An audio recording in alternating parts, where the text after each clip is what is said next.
Comedy is the oldest dramatic form. Aristophanes was writing comic plays in Athens in the 5th century BCE, before Plato, before Aristotle, before the philosophical tradition that would later try to explain what comedy was and why it worked. The plays came first. The theory came later and has never fully caught up. What is comedy?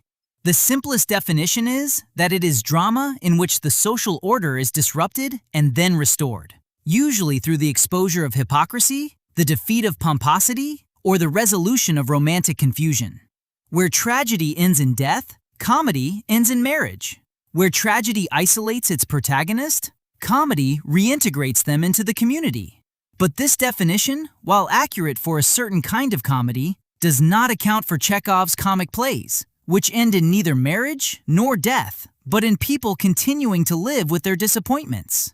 It does not account for Beckett, who called his plays tragicomedies and meant it. It does not account for the darker comedy of Ayckbourn, where the restoration of social order is the problem, not the solution. What all comedy shares is a specific relationship to the audience, one based on shared recognition. We laugh at the pompous character because we recognize the pomposity.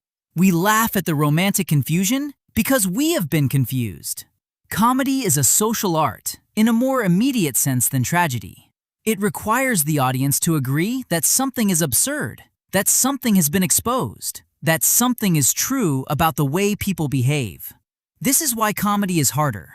Tragedy can move a solitary viewer. Comedy requires a room, and the room has to agree. Getting a room to agree is one of the most difficult things a playwright can do.